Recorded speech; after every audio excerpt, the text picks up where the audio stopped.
Assalamualaikum warahmatullahi wabarakatuh. Alhamdulillahirabbil alamin wa bihi nasta'inu ala umuri dunyad.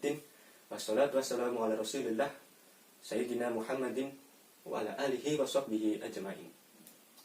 Nah, pada kesempatan kali ini marilah sebelum kita mulai pelajaran berdoa terlebih dahulu agar apa yang akan kita pelajari mendapatkan manfaat atau menjadikan manfaat baik pada diri kita pribadi masing-masing atau mungkin pada masyarakat dan juga kepada seluruh alam.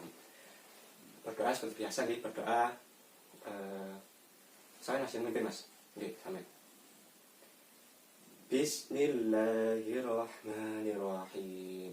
Raditu billahi rabba wa bil islami dina wa bi Muhammadin nabiyya wa rasula. Rabbi zidni ilma warzuqni fahma. Rabbi shrah li sadri wa yassir li amri wahlul 'uqdatam min lisani yafqahu qawli. Nah, terima kasih Mas ya. Nah, saya akan menanyakan kabar kalian nih, tapi tidak seperti biasanya. Biasanya kan kalau menanyakan kabar itu jawabnya alhamdulillah luar biasa, Allahu akbar kan gitu kan ya. Nah, sekarang Bapak akan membuat variasi baru biar nggak bosan lah, biar nggak bosan. Jadi ketika saya tanyakan bagaimana kabarnya anak hari ini, saya menjawab alhamdulillah saya sehat, aktif, energi. Nah, ngaten nggih. Bagaimana kabarnya anak hari ini? Alhamdulillah saya sehat, aktif, energi, mantap, alhamdulillah. Jadi diharapkan senantiasa menjaga kesehatan gitu, karena sekarang kan musim pandemi COVID-19, jadi virus-virus menyebar di mana-mana. Jadi tetap patuhi protokol kesehatan dan jaga kesehatan. Itu gitu. Jadi pada kesempatan kali ini kita akan mempelajari materi pelajaran tentang perjuangan Nabi Muhammad, perjuangan dakwah Nabi Muhammad pada masa periode Mekah. Nah, apa saja sih yang akan dijelaskan gitu di perjuangan? Maaf, ini kok nggak begitu makan ini, nanti diisi ya ini apa videonya. Satu, yang pertama yang kita bahas adalah tentang sebelum masa kenabian itu, keadaan masyarakat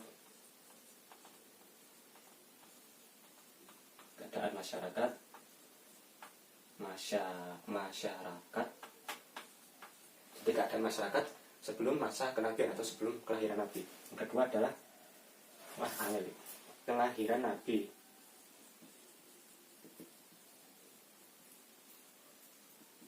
Yang ketiga adalah kenabian Nabi Muhammad. Yang keempat adalah kita akan membahas tentang strategi dakwah beliau. Oh, enggak makan. Sudah habis ini ternyata. Jadi itu ya, jadi kita akan membahas 5 subbab yang akan kita bahas pada kesempatan kali ini. Yang pertama adalah keadaan masyarakat sebelum datangnya Nabi, lalu kelahiran Nabi Muhammad, dan kedua adalah kenabian Nabi, terus strategi dakwah apa yang beliau gunakan ketika masa Mekah, dan juga yang terakhir adalah bagaimana kita meneladani perjuangan dakwah Nabi Muhammad pada masa periode Mekah itu gitu. Nah, jadi itu yang akan kita pelajari hari ini. Selanjutnya silakan dibuka bukunya, mungkin jadi sambil saya menjelaskan sampai bisa baca-baca buku yang telah diberikan. Nah, untuk materi yang pertama atau subbab yang pertama, kita akan mempelajari tentang keadaan masyarakat Arab sebelum kedatangan Nabi Muhammad atau sebelum kelahiran Nabi Muhammad SAW. Jadi saya yakin sama sudah banyak tahu kalau sebelum kehadiran Nabi Muhammad SAW, keadaan masyarakat Arab adalah yang disebut sebagai masyarakat atau bangsa jahiliyah. Apa sih masyarakat atau bangsa jahiliyah ini? Jahiliyah artinya adalah bodoh atau kebodohan. Jadi masyarakat Arab itu pada waktu itu disebut sebagai masyarakat yang bodoh. Bodoh dalam apa? Apakah dalam pemikiran mereka itu tidak pandai, atau mungkin mereka tidak tahu apa itu apa dan sebagainya? Mungkin tidak. Jadi tidak, sampean mungkin ada anggapan yang seperti itu tapi tidak. Yang bodoh dalam hal masyarakat Arab itu bukan pemikiran mereka, karena mereka itu dalam pemikiran sudah sangat kuat. Dibuktikan dengan bahwa pemikiran masyarakat Arab sebelum datangnya Islam atau sebelum kelahiran Nabi itu banyak sekali yang pandai membuat sajak atau puisi atau apa ya, semacam kata-kata yang bisa dikatakan itu indah gitu, atau surat menyurat yang indah. Jadi pemikiran mereka itu bukan bodoh. Nah, yang bodoh itu apanya? Akhlak atau perilaku mereka. Itu sebenarnya yang disebut sebagai jahiliyah adalah perilaku mereka. Jadi dalam keadaan masyarakat sebelum kelahiran Nabi atau sebelum datangnya Islam dan sebagainya, itu akhlaknya sungguh sangat gimana ya, sehingga buruk lah, katakan buruk sehingga sampai dikatakan masyarakat jahiliyah atau masyarakat bodoh. Jadi mereka itu membunuh anak kecil, bahkan mengubur anak perempuan mereka secara hidup-hidup karena takut akan kelaparan, karena takut akan fakir dan lain sebagainya. Bahkan mereka itu sesama sesama konco lah istilahnya kalau sekarang, sesama konco ketika ada masalah sepele saja mereka akan memerangi satu sama lain atau tawuran. Tapi tawuran mereka sampai bunuh-membunuh. Jadi kan sudah sangat istilahnya akhlaknya buruk lah seperti itu.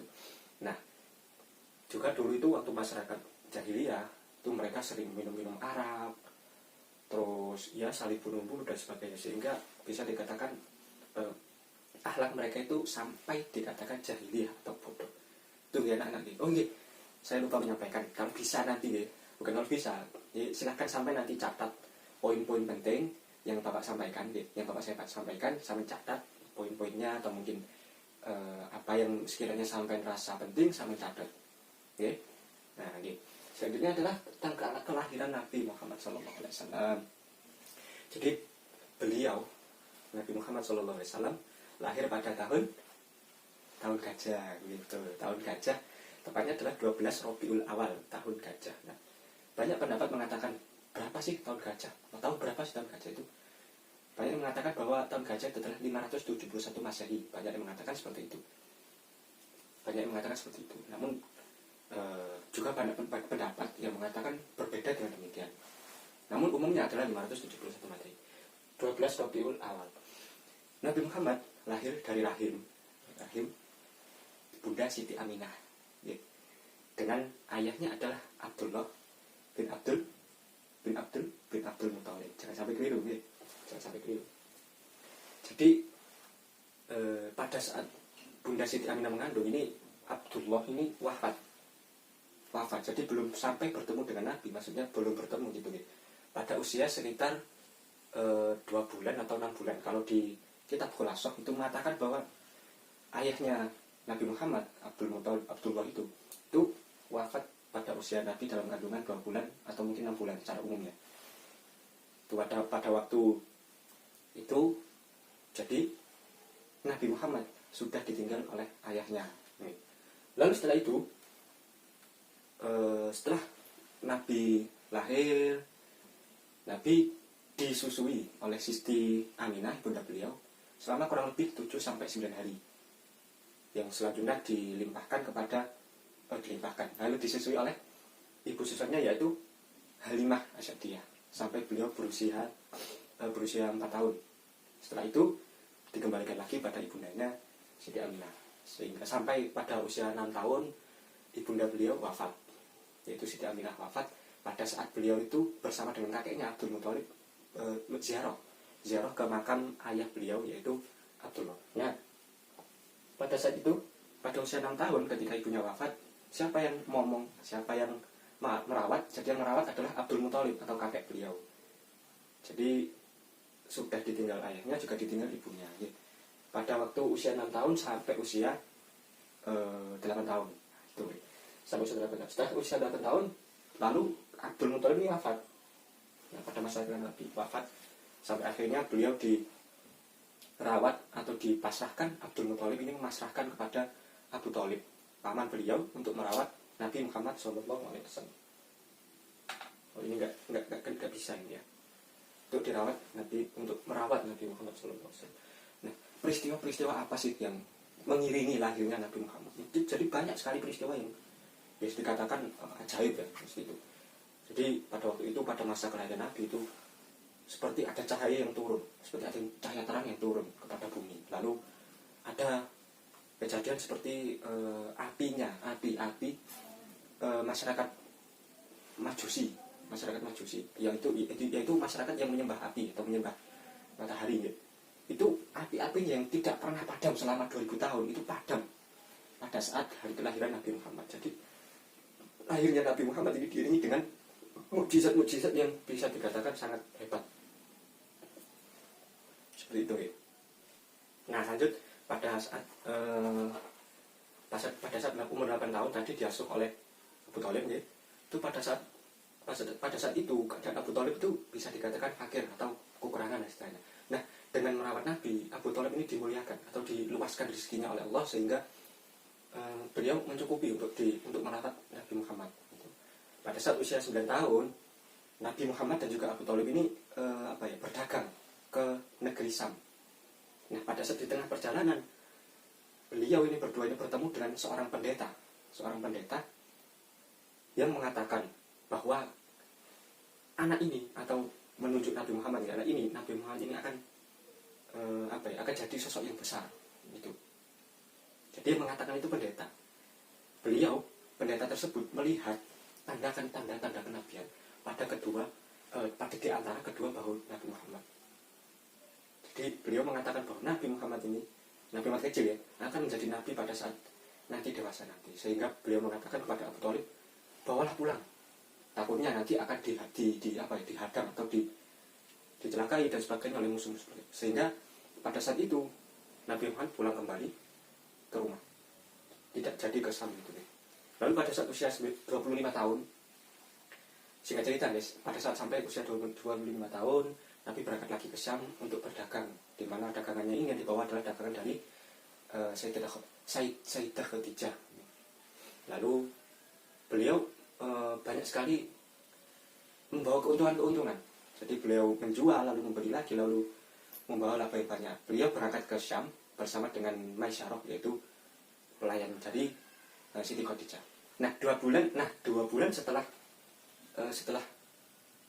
perjalanan Nabi tadi menjual dagangannya ke Syam tadi, itu Nabi melamar Siti Khadijah, Sayyidah Khadijah, dengan mahar 100 dirham atau 100 unta gitu. Menurut pendapat ada yang mengatakan 100 unta, ada yang mengatakan 20 unta, 100 dirham, ada yang mengatakan 20 unta dan sebagainya.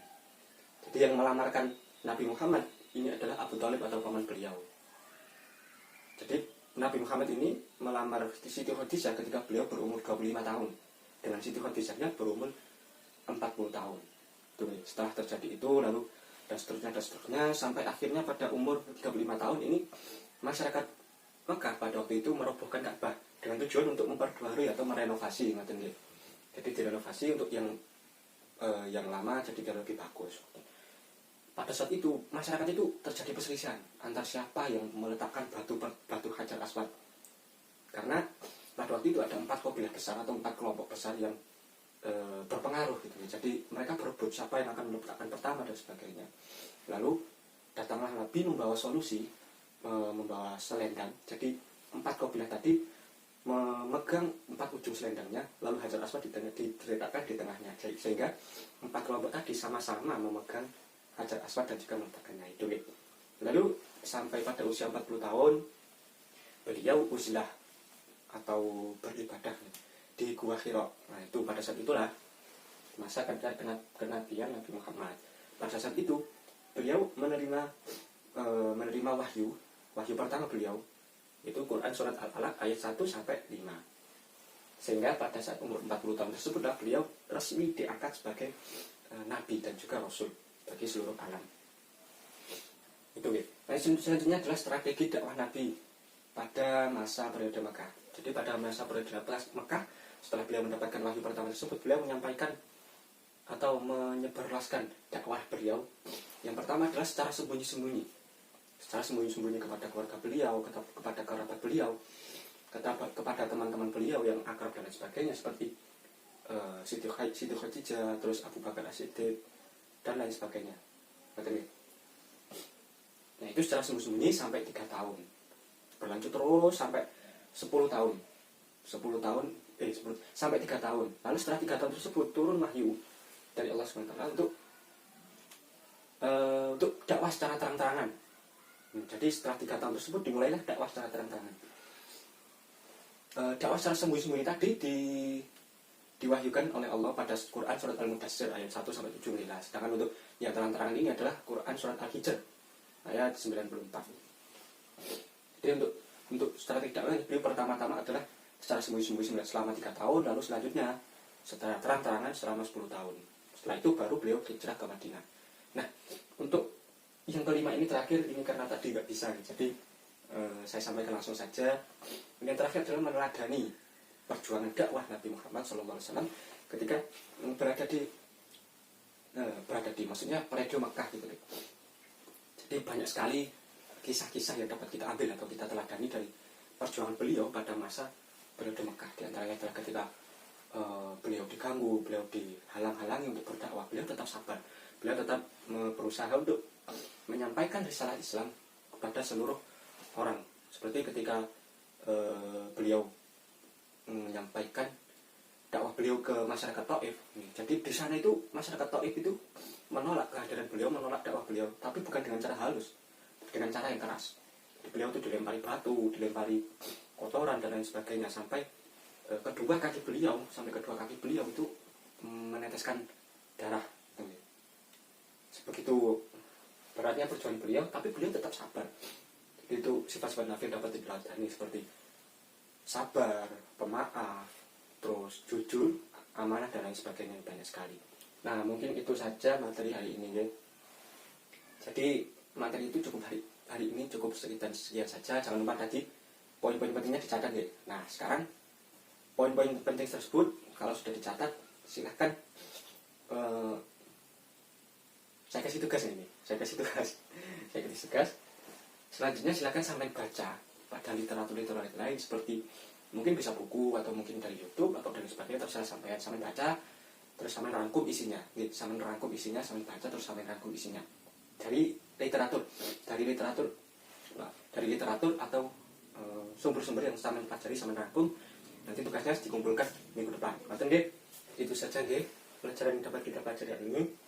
Selanjutnya kesimpulannya adalah bahwa perjuangan Nabi Muhammad pada periode Mekah, keadaan masyarakat sebelum Nabi datang atau sebelum Islam datang adalah masyarakat jahiliyah, di mana yang jahiliyahnya bukan pemikiran tapi adalah akhlak atau perilaku mereka. Lalu kelahiran Nabi Muhammad itu lahir pada 12 Rabiul Awal tahun Gajah dengan peristiwa-peristiwa yang mengiringi, seperti padamnya api-api Majusi yang tidak padam selama 2000 tahun. Lalu kenabian Nabi diangkat sebagai Rasul dan juga Nabi pada waktu umur beliau adalah 40 tahun pada saat usilah di Gua Hira. Lalu strategi dakwah beliau pada periode Mekah ini adalah pertama adalah sembunyi-sembunyi, lalu terang-terangan. Sembunyi-sembunyi selama 3 tahun, selanjutnya selama 10 tahun beliau berdakwah secara terang-terangan. Yang kelima adalah meneladani sifat atau dakwah Nabi. Jadi banyak sekali hal yang dapat kita pelajari, seperti sifat sabarnya beliau, sifat pemaafnya beliau, amanah, terus dan lain sebagainya itu nih. Nah, silakan sampai bisa tiru ya. Karena sebaik-baik contoh, sebaik-baik tauladan atau panutan adalah beliau Nabi Muhammad SAW sebagai suri tauladan yang baik. Itu materi hari ini. Silakan sampean pelajari materi berikutnya ya. Silakan sampean pelajari materi berikutnya. Terus semoga apa yang kita sampaikan hari ini dapat menjadikan manfaat bagi kita semua, bagi diri kita pribadi, sampean, saya, dan juga mungkin masyarakat secara umumnya ya. Nah, tutup pelajaran hari ini dengan bacaan doa kafaratus majelis. Bismillahirrahmanirrahim. Subhanakallahumma bihamdika asyhadu an la ilaha illa anta astaghfiruka wa atubu ilaik. Ihdinas siratal mustaqim wallahu muwaffiq ila aqwamit thoriq. Assalamualaikum warahmatullahi wabarakatuh.